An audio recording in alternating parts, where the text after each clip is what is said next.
Հարգելի հայրենակիցներ, թիմակիցներ, համախոհներ, երևույթս սկսեմ մեծն չարենցի Մարգարեա շունչ պատգամով, ով հայ ժողովուրդ, քո միակ փրկությունը քո հավաքական ուժի մեջ է։ Այսօր առավել քան երբևէ մեզ միասնականություն է պետք։ Մեզ պառակտել են, հարձակվել են մեր արժեքների վրա, վտանգված է հայ առաքելական սուրբ եկեղեցին, բանտերում են մեր հարգարժան հոգևորականներն ու այլ նվիրյալներ, բաքվում տառապում են մեր հայրենակիցները։ Մեր ազգային ոգին ուզում են մինչև վերջ կոտրել։ Իշխանական քարոզչությունն ուղղորդված է մարդկանց զգացմունքներին, վնասներին եւ ոչ թե բանականությանը։ Ճարպկորեն մեզնից խլում են հայոց պատմությունը, մշակույթը, կրոնը, հավաքական հիշողությունը։ Ուզում են հայ ժողովրդին վերածել ամբոխի։ Ամենայն հայոց բանաստեղծը ժամանակին բանաձևել է ժողովրդի եւ ամբոխի տարբերությունը։ Ժողովուրդը իմաստուն է, ասում էր Թումանյանը, ամբոխը հիմար։ Ժողովուրդը մեծահոգի ու բարի է, ամբոխը դյուրագրգիռ, վտանգավոր, չար։ Ժողովուրդը աշխատանք է սիրում, ամբոխը թալան։ Միթե մեզ համար գերադասելի է ամբոխացումը։ Մեր մտավորականության, քաղաքական գործիչների, հանրության ակտիվ շերտերի խնդիրը պետք է լինի համախմբման, իրական ու բարձր արժեքների շուրջ միավորման իրականացումը։ Մի կողմ է պետք թողնել բոլոր տարաձայնությունները, վեր կանգնել անձնական ամեն տեսակի հավակնություններից, դառնալ բռունցք, եւ ինչպես պատգամել է մեկ այլ հանճար Շիրազը,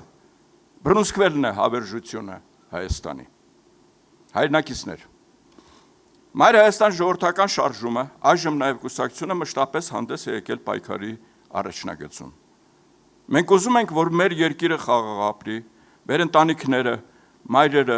մանուկները լինեն պաշտպանված։ Հայաստանի ֆիզիկական հոգևոր անվտանգության ապահովումը մեր գլխավոր եւ առաջնային խնդիրն է։ Մենք արժանապատիվ ու բարեկեցիկ կյանքի ապահովման մեր առաջարկներն ունենք։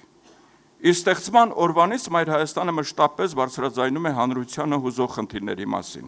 կանգնում է քաղաքացու կողքին, գտնում լուծումներ։ Հարգելի հայրենակիցներ, առաջիկա խորհրդանական ընտրությունները ճակատագրական նշանակություն են ունենալու։ Դրանք զուտ իշխանություն ձևավորելու ընտրություններ չեն։ Դա կարևորագույն քաղաքական գործընթաց է, որը պետք է նախանշի Հայաստանի հետագա ընթացքը, հայկական ինքնության պաշտպանությունը, վերականգնի հայ մարդու արժանապատվությունը, մերժի հանրային պառակտումները։ Եթե միասնականություն ցուցաբերենք, մերժենք իշխանության վերահսկողության ներքո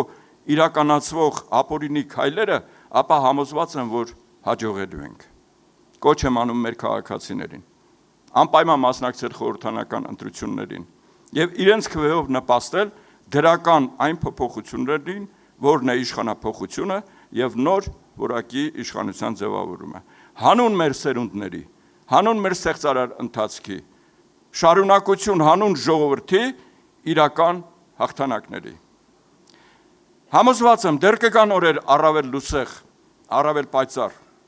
Ամեն ինչ կախված է ձեզանից, ձեր կամքից եւ նվիրումից։ Այս առումով տեղին եմ համարում մեկ անգամ եւս հնչեցնել մեր կարգախոսը՝ միացիր, որ փոխենք։